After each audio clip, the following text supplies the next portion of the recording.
Here we go. Right. Okay, so we're recording. Here we are. So I'm so pleased to do this interview today with my very old friend Haruhiko Murakawa, who is a professor at Kansai University outside of Osaka. And we have traveled the world together, he and I. He's taken all of my courses ever. And I was on his doctoral committee in East-West psychology where he got his doctorate. And we have had a long history, a very long history together. And we're not just connected as scholars, but also as family members. We share the fact of being father of boys, wild boys who travel the world, which is sometimes a rough ride. So it's just a really heartfelt joy that I'm here today with my dear friend. And as I said, he did earn his PhD in East-West psychology at CIS many years ago when we were across the street from the Grateful Dead. And he went on to be one of the founders of the Japanese Transpersonal Psychology Association. And you might gather from his book that the Japan transpersonal is somewhat different than in the States. It's much more body focused. The one thing that particularly unites Haru and Teresa and myself is Yuasa Yasuo, whom we all knew personally and who deeply influenced our work, and who died just a few years ago. And he was on the doctoral committee with me when Haru got his PhD. And Haru is a longtime practitioner of martial arts and many other things, sensory awareness, and on and on and on. So without more comment, I'm going to let you speak for yourself. And so I'm going to ask you to first introduce yourself, and then we can plunge into other things. Okay, thank you. Thank you, Don. And thank you for giving me this opportunity to speak to US students. And I'm truly honored to speak to you. And as that, actually, let me just correct one thing. Okay. I'm not graduate from East-West psychology program. I'm graduate from independent studies doctoral. Oh, okay. So my PhD degree is integral studies, not East-West, which means a lot because no university position has such a degree requirement. Integral studies, no. So I'm kind of a pioneer to get the job with PhD in integral studies. Our present students will be very happy to hear that because that's their degree also. So. Oh, really? Okay. Yeah. So, and also I feel very,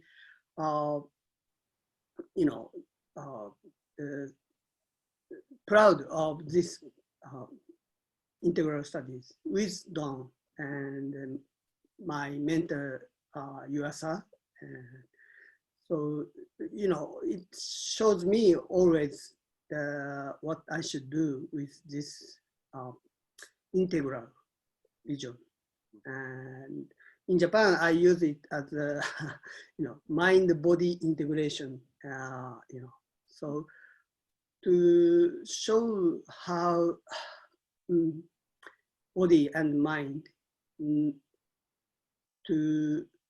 I think to integration of body and mind is not just combine two different things, but just show how we can live with my own body and mind.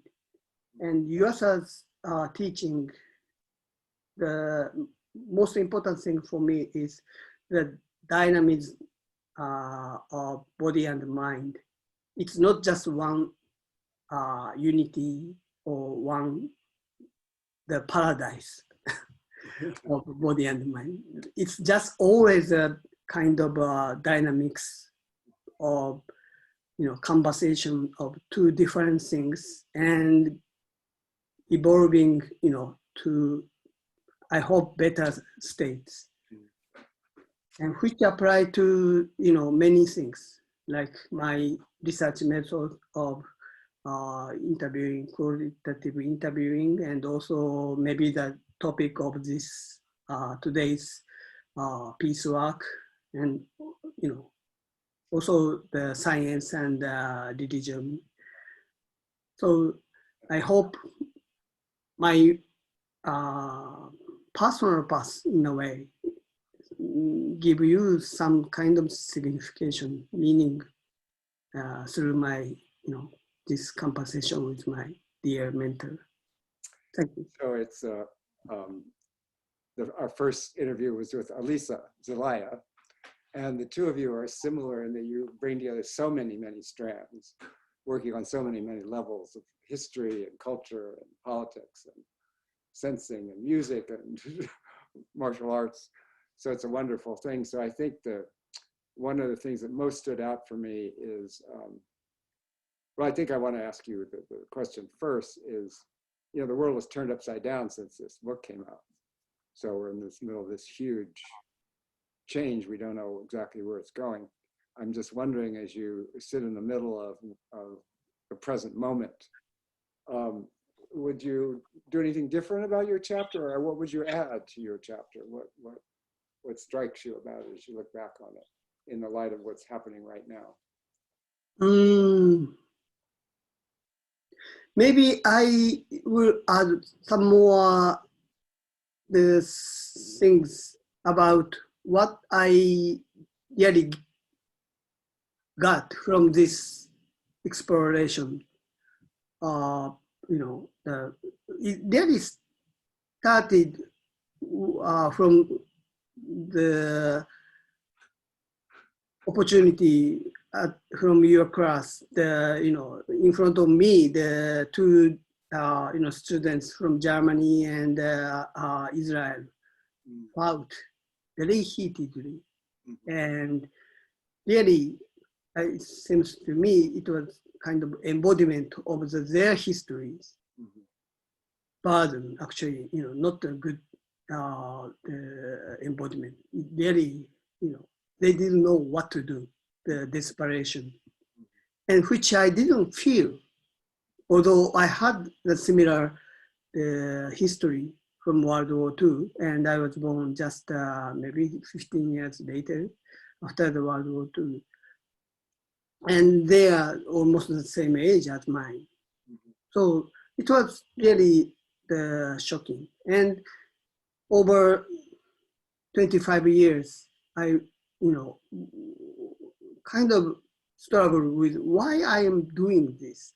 Why should I face to the history?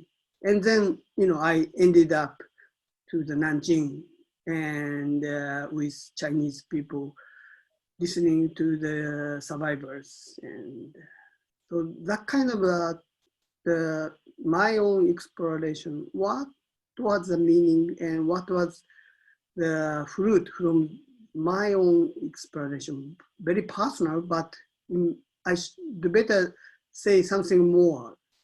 Again. Let me interrupt you just for a second. I fear when I was reading your chapter that many of the students in the class may not know of the Nanjing. Oh, okay. So if you just gave a couple of sentences about what happened in 1939, right?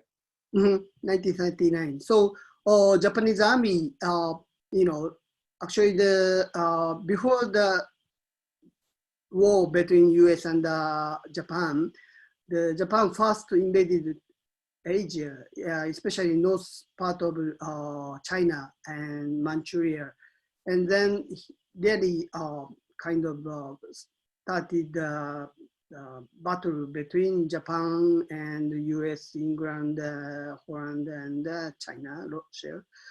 So, but in the beginning, Japan really had a strong power to invade all over China. And so Nanjing was the capital at that time. And from Shanghai, about maybe 2 days, 3 days from Shanghai, located alongside the Yangtze River. And so Japan first landed on Shanghai, and then the, went up to Nanjing. But from that day, Japan had a trouble with food and backup logistics. So the soldier really went through the hard the battle. And so when they reached to the Nanjing, they really did atrocity. They killed innocent civilians and also the soldiers, and they raped and they killed so many civilians. So this battle was called Massacre of Nanjing or Incident of Nanjing. It's a symbol like Hiroshima, Nagasaki, or Auschwitz. So it's a symbol of Japanese violent acts during the World War II. Is that good enough? That's good. That's a good summary. Yeah. It was just for our students. It was just a massive atrocity. You know. Mm. So Right. we don't hear much about it here as much as we do about the Holocaust, but it was of that magnitude. So although it's And Haru, not, I just want to say a word that Haru, as you've seen in the book, he gathered with a number of other people, and they've done this amazing project trying to reconcile what seems to be irreconcilable differences between two deeply traumatized people. Mm-hmm. Yeah. So, sorry. Yeah, I just wanted. So if I write or rewrite it, maybe I will add more what was the meaning, but I didn't really when I was writing that piece, I didn't feel maybe give that kind of learning because it's very personal, and I'm not sure it's meaningful for others because that was kind of the point I reached through the 25 years of struggle, and no other people may not, although many of my friends like Kuniko and other Japanese really went along this path with me, and she learned lots, and other students from Ritsumeikan really transformed their lives. And some of the participants told me later that she got a baby because of that path. Before that, before she participated, she wasn't sure to give birth. But after that, she really felt that strong urge to be a mother. And we didn't know what happened after, but we somehow felt that that kind of trauma was left over and over the generation. And I even what you're so great about is, I think, and unusual is you have, starting there, you've developed this practice of a large focus in the world, more of social change than individual therapy. And I think that's a very strong contribution you have. Yeah, although, yeah, that's because I studied the somatics. The mainly, first we need to focus on the, very person-to-person encountering.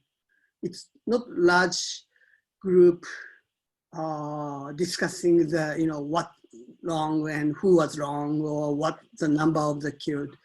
And I wasn't interested in that kind of a discussion because that kind of discussion itself made me kind of isolated from the history. Mm. So I really, appreciated the first Annie Mindell, Amy Mindell, and then Armand Bokers had a tool for me to really help us to see the individual as well as the collective. Yeah, that's wonderful. And, my highest point was, or was in Nanjing when I listened to the survivors, 80-something years old. All her family was killed, raped, and she was survived. And she talked about that, the 5-year-old, the memory vividly in front of us. And after that, I reached to her and asked her the permission to just shake the hands, to touch her body. I knew it was kind of invasion, so I wasn't sure, but, and she, allowed me. So I just felt it was really, I still feel it. And because also that kind of terrible memory, terrible trauma, she still lives 80-something years. And she lives there. And that kind of sense was giving me, the kind of what really important for me.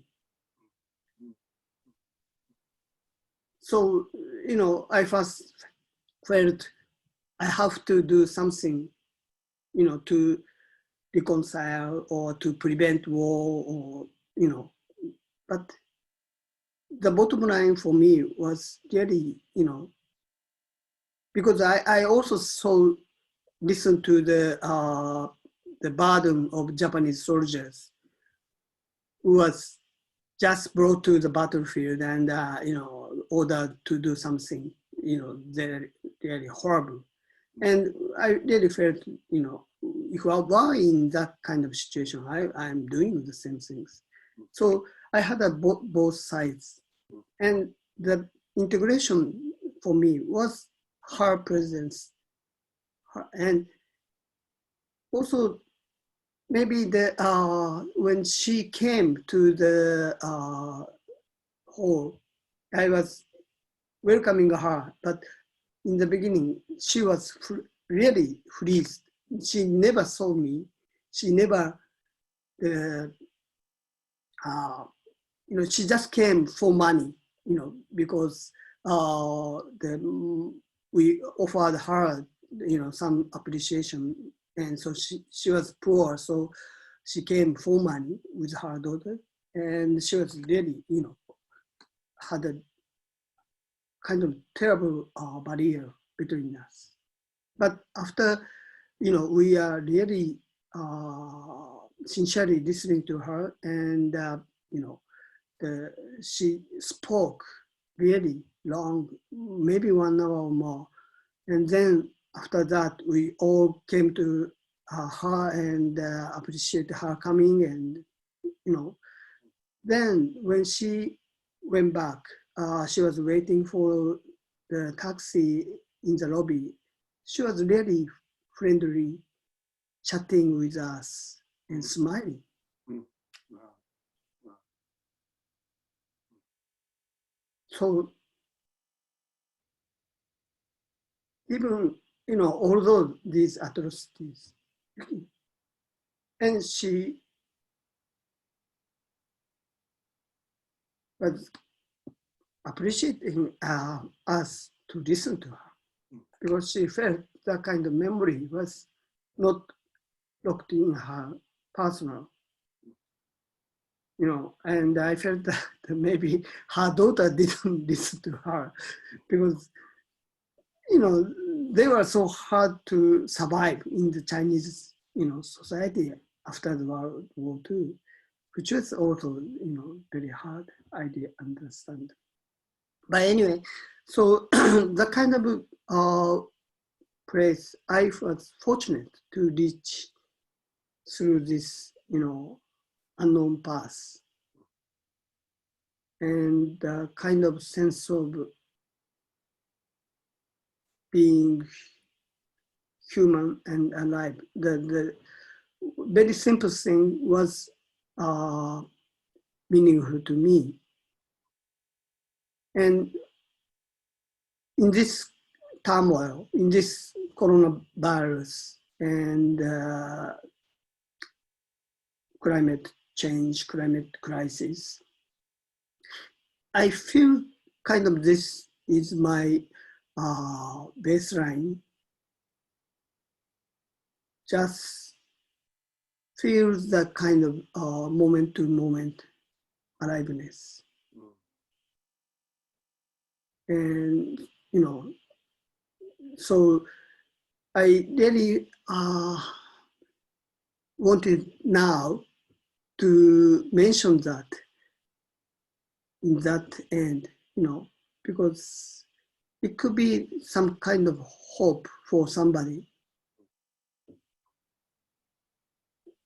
to go through, you know, that kind of terrible things, still give us hope or, you know, sense of surviving. Although, of course, many people died before that, but yeah. still, yeah.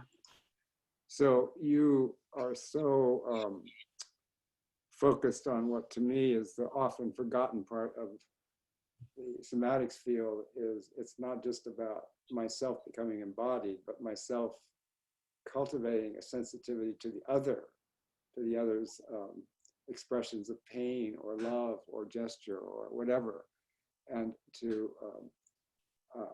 instead of being kind of dissociated and apart, this, what you described with that woman is how with all the conflicts we have, can we in fact allow ourselves to be vulnerable enough to connect with another person who's had such a history. And so that you and I got into this kind of work for similar reasons. It's not just to change the world, and it's not just to change myself. It's like, how do we be with each other? How do we be with each other in a way that's meaningful and touches us? So I really have valued so much the way you have developed that. And kind of in that vein, maybe you could say something about the present work you're doing on the peninsula. Mm-hmm. Yeah, thank you. That kind of expansion of the scope helped me to do things in Japan now.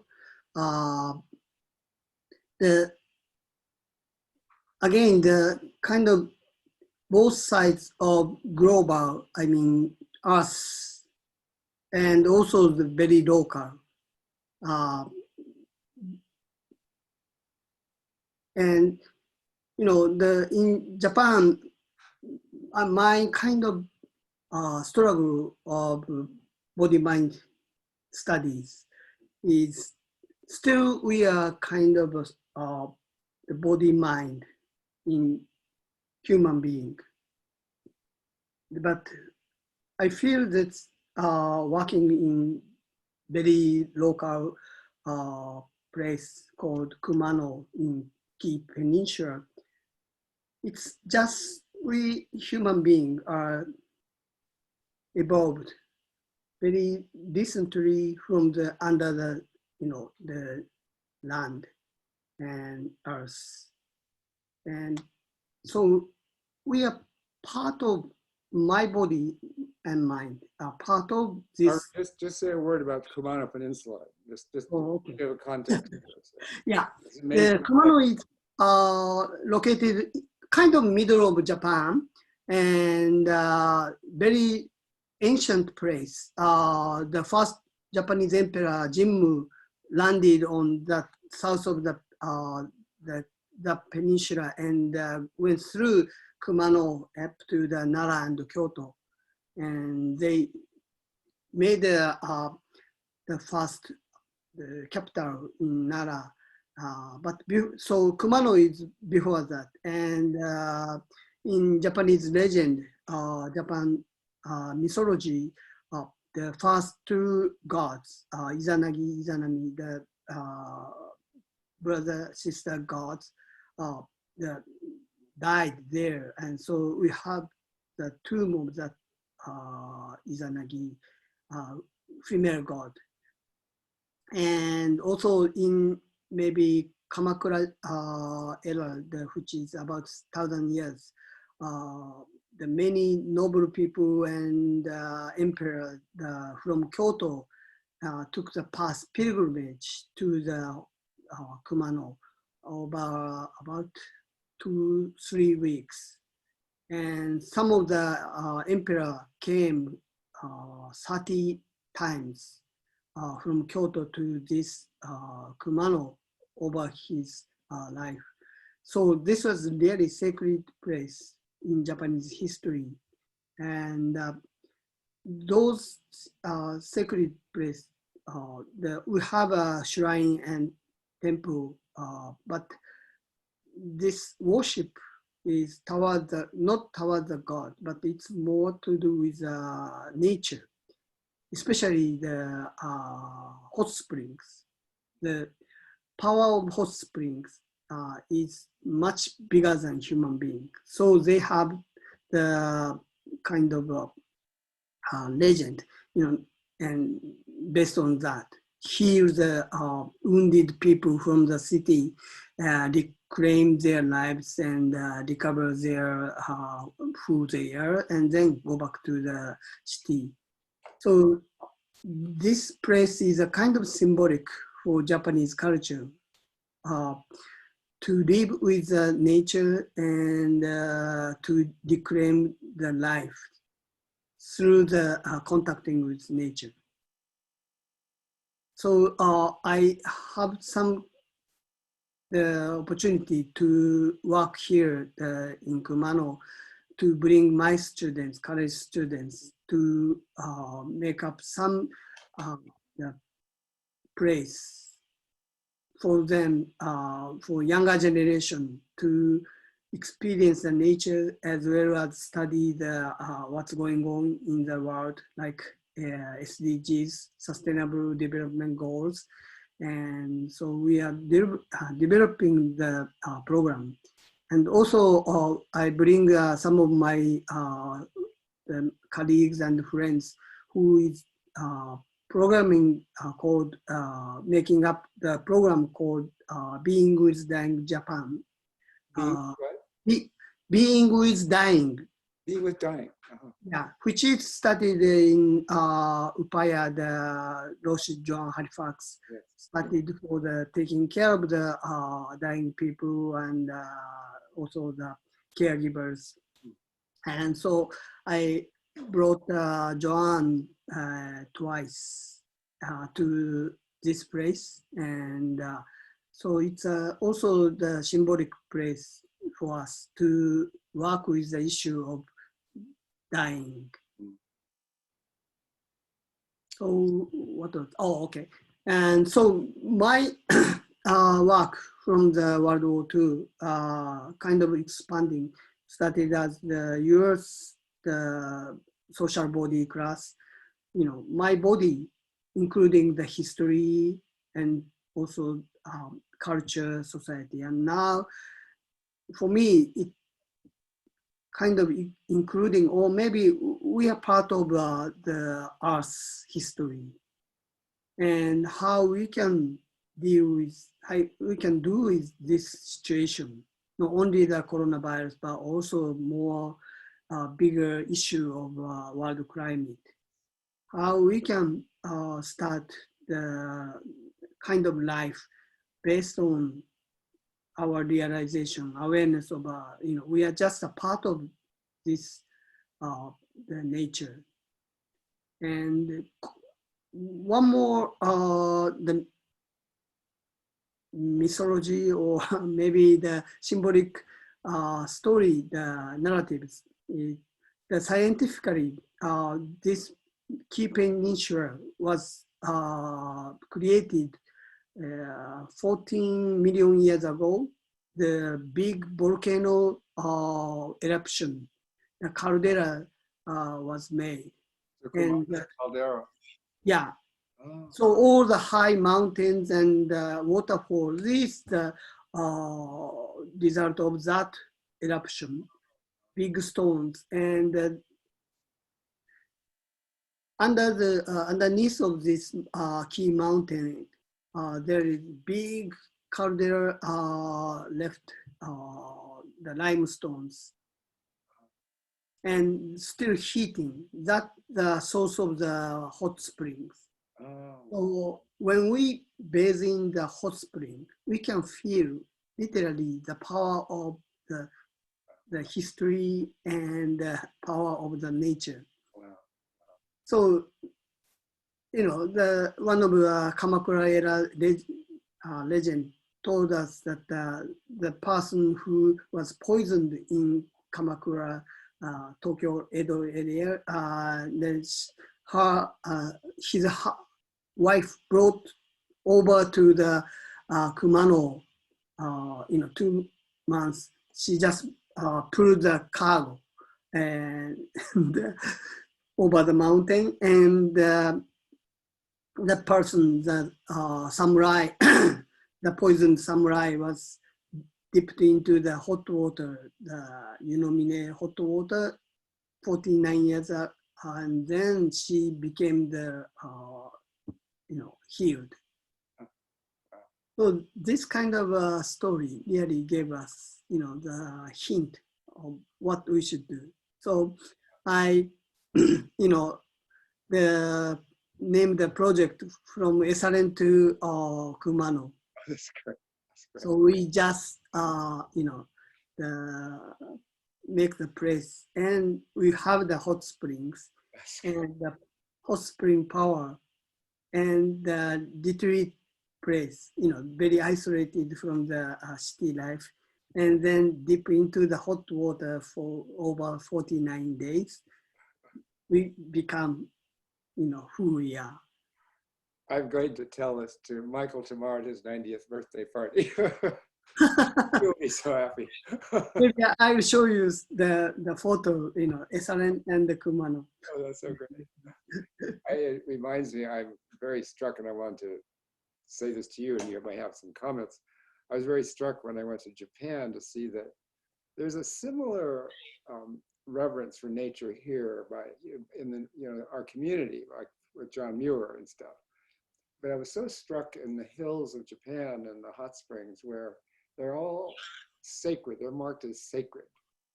So the ropes around the ancient sequoias and the gates from the hot springs, it's all very clearly a spiritual hookup with the earth. It's not something out there. It's really part of the deep spirit of the people, which is different here. It's a little, we hike and participate in it and really get down there dirty, climb mountains and fall off mountains. But there's this, I just am struck by seeing women in high heels, for example, and we're all dressed in city, bowing and kissing the ancient sequoias. It's quite moving to me. Mm-hmm. So anyhow, if you want to say a little bit about that, because Kumano must be a spectacularly beautiful place. I've never been there, and it must be really. Yeah, I really wanted to invite you if we didn't have this. Yes, yeah. Yeah, but I guess I did want to maybe touch a little bit on this very, very different culture in terms of body and spirit, that they're really not different there. You really sense the going into the hot springs is a sacred act. It's not something you have to say, oh, I'm doing a sacred act now. It's like, it's embedded, it's so much part of it. Well, I remember 35 years ago when I first landed on US and then went to Esalen. And first night I bathed in the hot spring, and next to me was a beautiful American woman naked, showering. That was really the symbol to me, the culture. It is different. Yeah, that is different. Yeah. So, what are your next steps? Well, another thing I learned was, from my exploration was nation country is already they used. I mean, Chinese, Japanese, Koreans, we started as a, kind of a national citizen. Mm-hmm. And I worked with my dear friends from CIS, Chinese, Koreans. And, our generation had this kind of similar, well, share the stories. And it's not just a matter of, who is atroce, who is a perpetrator, who is a victim. We went through and then we felt really the unity bond, share the kind of same ground. And I felt the same things in Nanjing when we had a project, every other year we bring students from Kyoto to Nanjing, and then we welcome the students from Nanjing to Kyoto. So we did a couple of times. And really through working together, with Chinese people, we feel really the same ground. It's not just a matter of nations. And so I feel, and also, the bad stuff is who went to the Nanjing had a really wonderful time there, to go through facing the, bad thing. And then came back to Japan and had a terrible time with mostly their family and friends. Cannot share their feelings, their findings, their learnings. So we don't have the common ground. So for me, the boundary, the nation boundary doesn't work anymore. And we need to find the common ground. The Abe and Trump and the Eltsing, whoever, do the same things. And we can feel like, this moment, over the Zoom. Doesn't matter American, Japanese, Chinese, or Europeans. And younger generation who are traveling like our sons really have the kind of human relationships already. They build up the friendship over the nations. So how we can really change? And to change, we need some kind of find the common ground, which is the earth. Yeah, the common ground. Yeah. So that's the vision of Kumano. Not only Japanese, but also everybody. So another reason I chose Kumano was Kumano is one of the top tourist place. So we had much more the inbound tourists, from the many countries, especially France, Spain, Australia. They are taking the pass, the pilgrimage pass, couple of days to reach to the Kumano by walk. And much more sincere than Japanese people. Japanese tourists are just coming by rent-a-car and just giving a bow to shrine. But many foreigners are walking down to the Kumano. Maybe some of the students in this class would like to do that. Oh yeah, just contact me. Great. I'm happy to introduce my friends, the guides. Yeah, that would be wonderful.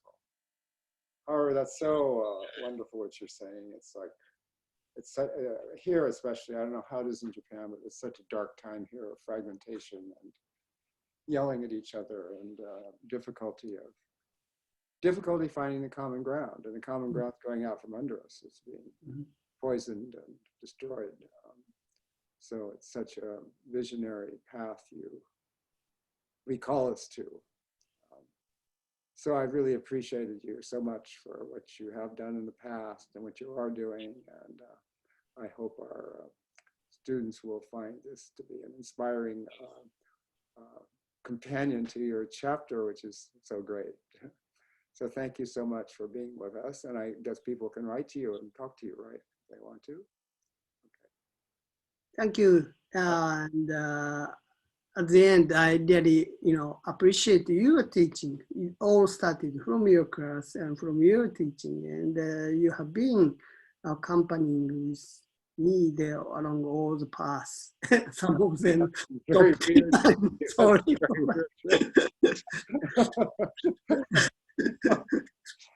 Okay, so I'm going to end the recording. And Find the right yeah.